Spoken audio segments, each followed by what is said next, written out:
तीसरा क्लास है। पहले क्लास में हम लोग सर्वनाम के बारे में पढ़े थे, उसके बाद विशेषण के बारे में। आज है क्रिया के बारे में टॉपिक। आज का टॉपिक है क्रिया।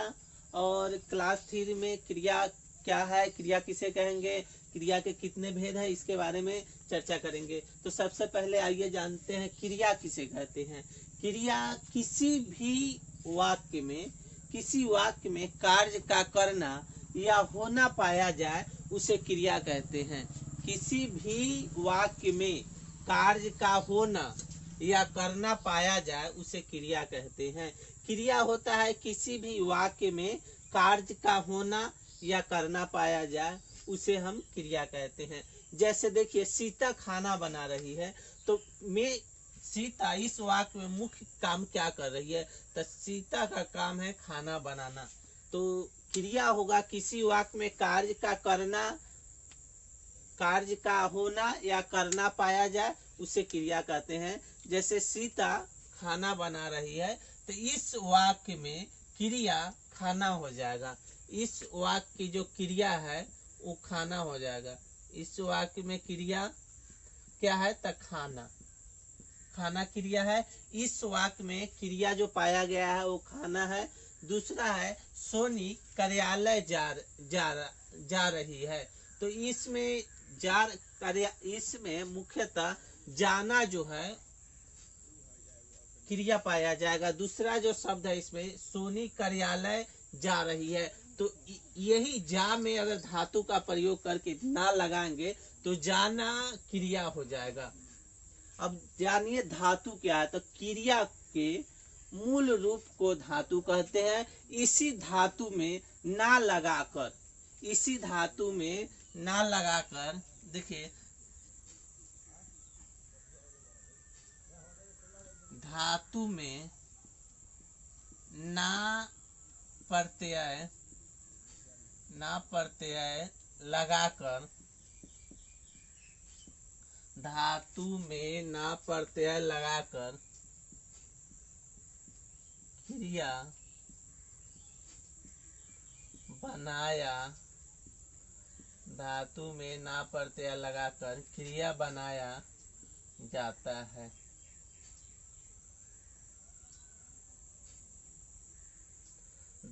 धातु में ना प्रत्यय लगाकर क्रिया बनाया जाता है।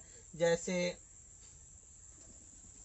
धातु में ना प्रत्यय लगाकर क्रिया बनाया, जैसे देखिए, चल, आ, पढ़, सो। जैसे देखिए धातु, ये चल धातु में ना प्रत्यय लगाएंगे तो चलना, आ प्रत्यय लगाएंगे तो आना, पढ़ प्रत्यय लगाएंगे तो पढ़ना, और सो प्रत्यय लगाएंगे तो सोना।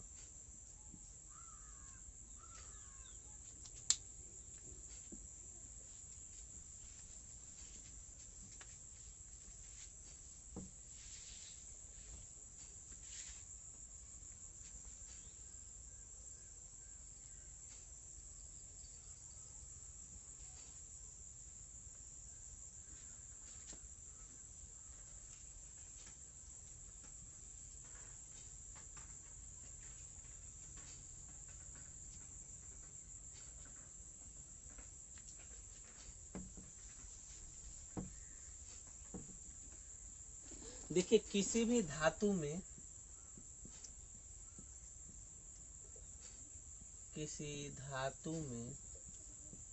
ना प्रत्यय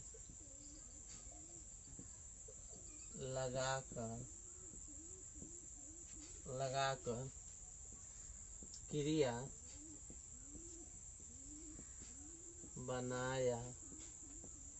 क्रिया बनाया जाता है। किसी धातु में ना प्रत्यय लगाकर क्रिया बनाया जाता है। जैसे आइए धातु जानते हैं, कौन से धातु है जिसमें ना प्रत्यय लगाकर क्रिया बनाया जाता है। तो देखिए, पढ़,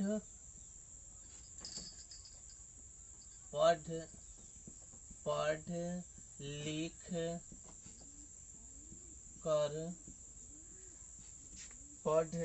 कर, सो जा,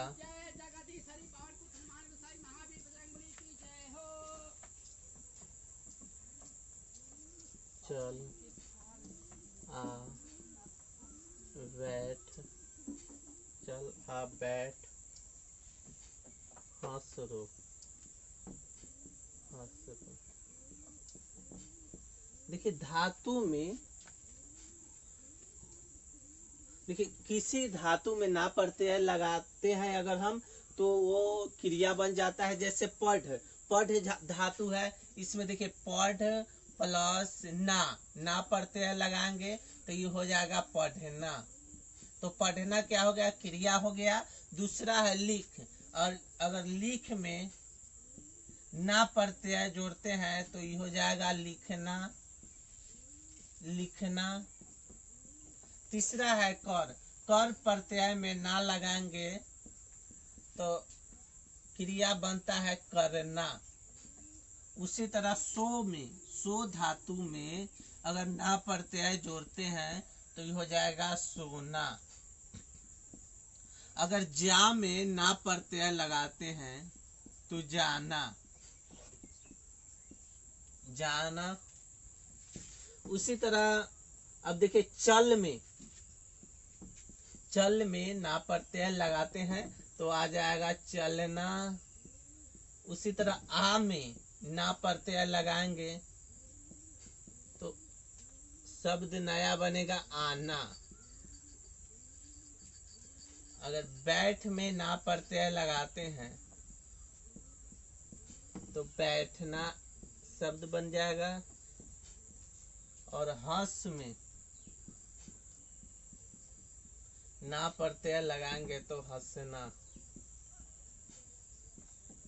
रो में ना प्रत्यय लगाते हैं तो शब्द बनेगा रोना। तो अब देखिए, आइए किसी भी धातु में ना प्रत्यय लगाकर क्रिया के रूप में उसको परिवर्तित किया जा सकता है या उसको क्रिया बनाया जा सकता है। तो पहला देखिए पठ धातु है, पठ धातु में अगर ना लगाएंगे, ना प्रत्यय लगाएंगे तो प्रत्यय जानते ही है, प्रत्यय किसी भी शब्द के अंत में जुड़कर उसका अर्थ बदल देता है। प्रत्यय, प्रत्यय है किसी भी शब्द में जुड़कर, शब्द के अंत में जुड़कर उसका अर्थ बदल देगा, वो प्रत्यय हो जाएगा। और धातु क्या है, धातु है क्रिया। जब धातु वैसे शब्द को कहेंगे जो क्रिया के मूल स्वरूप को धातु कहते हैं। तो मूल स्वरूप क्या है धातु, तो इसी शब्द से क्रिया बनता है। धातु जो शब्द है इसी में ना प्रत्यय जोड़ देंगे तो क्रिया बन जाता है। जैसे देखिए पठ धातु है, पठ धातु में ना प्रत्यय, मतलब ना प्रत्यय इसी धातु में सबसे लास्ट में ना अगर जोड़ देते हैं तो वो हो जाएगा प्रत्यय बन जाएगा। तो देखिए पठ में ना जोड़े हैं तो पठना हो जाएगा, पढ़ना हो जाएगा। पढ़ धातु में ना जोड़ देंगे पढ़ना हो जाएगा। लिख धातु में लिख प्लस ना जोड़ देंगे तो लिखना हो जाएगा। और कर धातु, कर धातु में कर प्लस ना कर देंगे तो करना हो जाएगा। सो धातु में, सो धातु में अगर ना जोड़ते हैं तो सोना हो जाएगा। जा धातु में ना जोड़ते हैं, ना पढ़ते हैं तो जाना हो जाएगा। उसी तरह चल धातु में ना प्रत्यय जोड़ते हैं तो चलना हो जाएगा। और आ धातु में ना प्रत्यय जोड़ते हैं तो आना हो जाएगा। बैठ धातु में ना प्रत्यय जोड़ने पर बैठना हो जाएगा। हंस धातु में ना प्रत्यय जोड़ने पर हंसना हो जाएगा। और रो धातु में ना प्रत्यय जोड़ने पर रोना हो जाएगा। क्रिया वैसे शब्द होते हैं जिसके जिस धातु के अंत में ना लगा रहता है। जैसे देखिए पढ़ना, पढ़ना में ना लगा है समझ लीजिए क्रिया हो जाएगा। लिखना, जिस किसी शब्द के अंत में ना होगा वो लगभग क्रिया शब्द बन जाता है। जैसे देखिए करना, तो ना अंत में है तो ये हो जाएगा क्रिया। सोना, बैठना, उठना, हंसना, रोना, ये सभी क्रिया शब्द के उदाहरण हैं। अब देखिए पढ़ना, पढ़ना प्रत्यय, प्रत्यय होता है शब्द के लास्ट में जुड़कर उसका अर्थ बदल देता है। जैसे देखिए यहाँ पढ़ है और ना जोड़े हैं तो पढ़ना हो गया, प्रत्यय हो गया। अब प्रत्यय ना प्रत्यय जुड़ा उसका अर्थ बदल गया, तो प्रत्यय लास्ट में जुड़कर अर्थ बदल देता है। तो जान लीजिए क्रिया क्या है। क्रिया वैसे शब्द है जो किसी भी वाक्य में करने, क्रिया वो शब्द है जो किसी भी वाक्य में कार्य को करना या होना प्रदर्शित करता है, उसको हम क्रिया कहेंगे। क्रिया से आपको पता चल जाएगा से वाक्य में मुख्य क्या कार्य किया जा रहा है। क्रिया का मुख्य अर्थ ही होता है कार्य करना। तो अब आइए आगे जानते हैं क्रिया कितने प्रकार के होते हैं।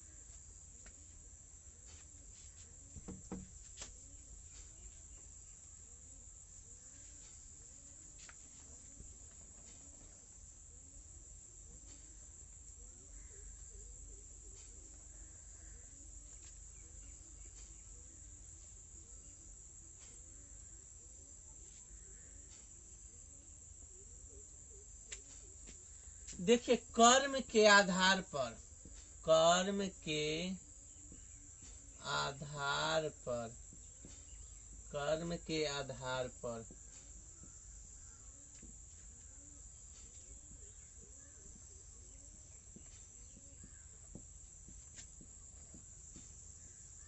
कर्म के आधार पर क्रिया के दो दो भेद है। पहला है अकर्मक अकर्मक क्रिया, दूसरा है सकर्मक क्रिया। सकर्मक क्रिया। अब देखिए, क्रिया जो है वो कितने प्रकार का होगा। तो कर्म के आधार पर, कर्म के आधार पर क्रिया दो प्रकार के है, या कर्म के आधार पर क्रिया के दो भेद हैं। तो पहला है सकर्मक क्रिया, दूसरा, पहला है अकर्मक क्रिया और दूसरा है सकर्मक क्रिया। कर्म के आधार पे, यहाँ देखिए क्रिया के भेद कितने हैं। तो कर्म के आधार पे क्रिया के दो भेद है, अकर्मक और सकर्मक। कर्म के आधार पर क्रिया के कितने भेद है, तो जान लीजिए। कर्म के आधार पर क्रिया के मुख्यतः दो भेद है। क्रिया मुख्यतः दो प्रकार के होता है कर्म के आधार पे। कर्म के आधार पे क्रिया दो प्रकार के हैं, सकर्मक और अकर्मक। अब तो अब आइए जानते हैं सकर्मक क्रिया किसे कहते हैं और अकर्मक क्रिया किसको कहेंगे।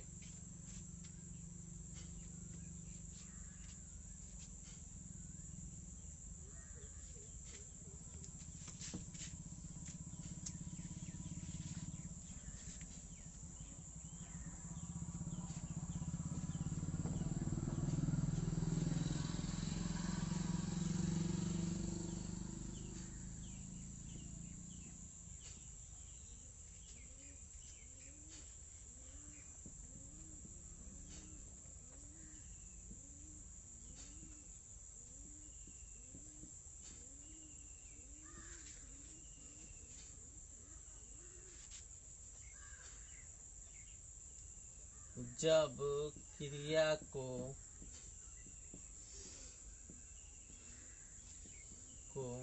कर्म की आवश्यकता, कर्म की आवश्यकता, जब क्रिया को कर्म की आवश्यकता नहीं होती है, जब क्रिया को कर्म की आवश्यकता नहीं होती है, या जिस वाक्य में कर्म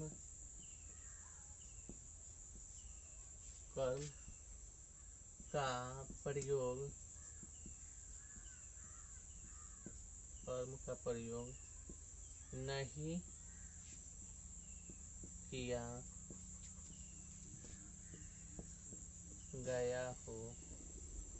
नहीं किया गया हो, उसे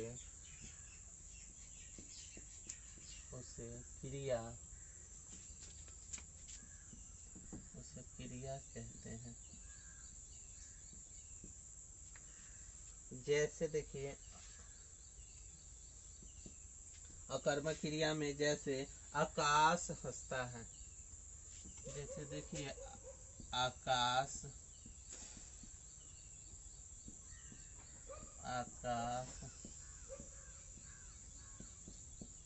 हंसता है,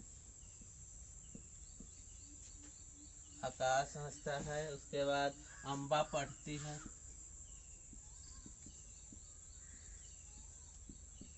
अम्बा पढ़ती है। देखिए अकर्मक क्रिया किसको कहेंगे? तो अकर्मक क्रिया जब क्रिया कर्म की आवश्यकता नहीं, जब क्रिया में कर्म की आवश्यकता नहीं होती है या जिस वाक्य में कर्म का प्रयोग नहीं किया जाता है तो उस वाक्य के को हम क्रिया से संबंधित वाक्य कहेंगे। तो अकर्मक क्रिया में कर्म की आवश्यकता नहीं होती है, या ऐसे भी कह सकते हैं जिस वाक्य में कर्म का प्रयोग नहीं किया जाता है उससे हम कहेंगे अकर्मक क्रिया। जैसे देखिए आकाश पढ़ता है, इसमें सिर्फ क्रिया का प्रयोग किया गया है, कर्म का प्रयोग नहीं किया है। और दूसरा शब्द है अम्बा, अम्बा पढ़ती है, तो अम्बा पढ़ती है जो ये शब्द है तो इस शब्द में अकर्मक क्रिया का प्रयोग किया गया है, इसमें कर्म नहीं है।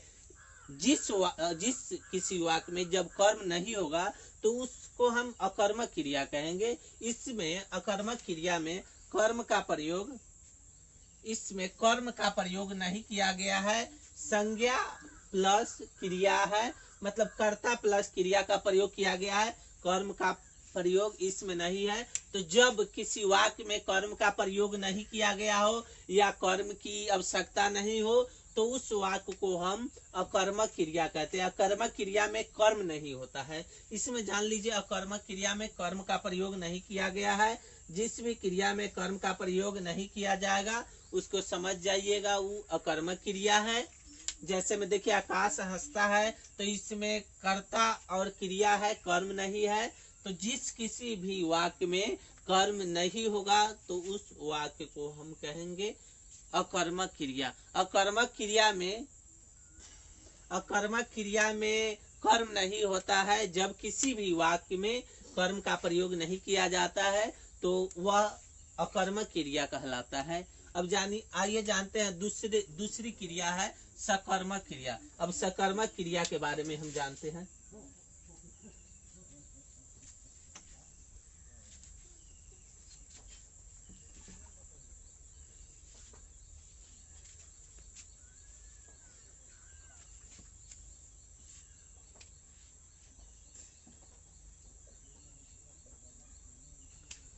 अब देखिए दूसरा क्रिया है सकर्मक क्रिया। दो में सकर्मक क्रिया, सकर्मक क्रिया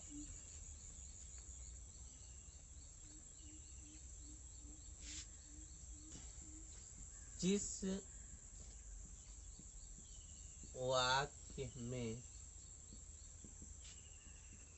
कर्म का प्रयोग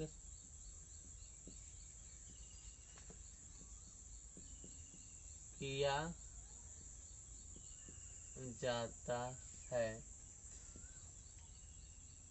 जाता है,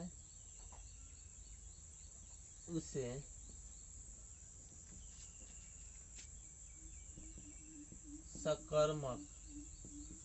सकर्मक क्रिया कहते हैं। सकर्मक क्रिया कहते हैं, या ऐसे भी हम बोल सकते हैं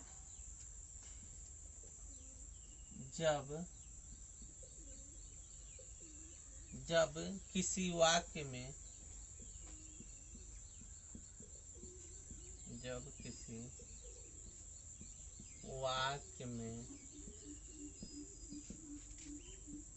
कर्ता कर्म एवं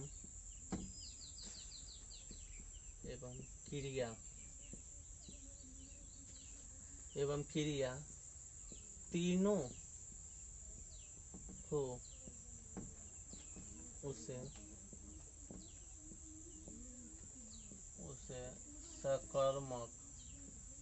सकर्मक क्रिया कहते हैं। सकर्मक क्रिया कहते हैं। जैसे सीता जैसे सीता खाना खाती है, सीता खाना खाती है,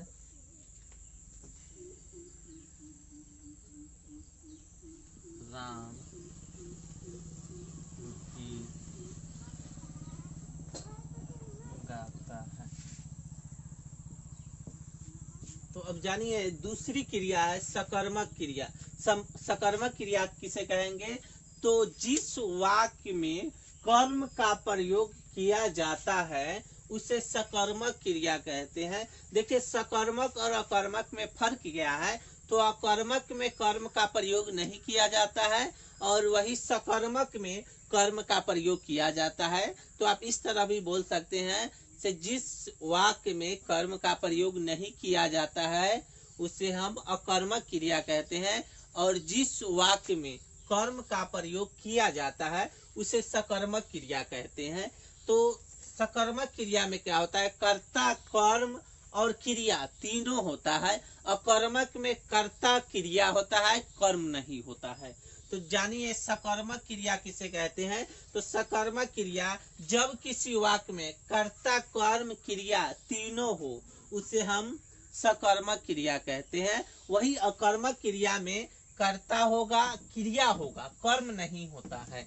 जब तीनों पाया जाएगा जिस वाक्य में उसको सकर्मक क्रिया से संबंधित वाक्य बोलेंगे और जिसमें कर्म नहीं पाया जाता है सिर्फ कर्ता और क्रिया पाया जाता है उसे हम अकर्मक क्रिया कहते हैं। जैसे उदाहरण में देखिए सीता खाना खाती है, तो ये में सीता जो कर्ता हो गई मुख्य और खाना यही कर्म है, उसका काम है, और क्रिया ये क्रिया हो गया। देखिए मेन कर्म इसमें क्या है? खाना है, खाना कर्म है और खाती जो है ये खाना जो खाती है ये क्रिया हो जाएगा। उसके बाद देखिए राम गीत गाता है, तो गीत गाता है, राम गीत गाता है, तो गीत कर्म हो गया और एक क्रिया हो गया। तो देखिए जब किसी वाक्य में कर्म का प्रयोग किया जाता है तो उसे हम सकर्मक क्रिया कहते हैं। जिस वाक्य में कर्म का प्रयोग किया जाता है उसे सकर्मक क्रिया कहते हैं। या ऐसे भी कह सकते हैं जब किसी वाक्य में कर्ता कर्म एवं क्रिया तीनों हो उसे सकर्मक क्रिया कहते हैं। जैसे सीता खाना खाती है, तो इसमें कर्ता कर्म एवं क्रिया तीनों है। दूसरा राम गीत गाता है, तो इस वाक्य में भी कर्ता भी है, कर्म भी है, क्रिया भी है।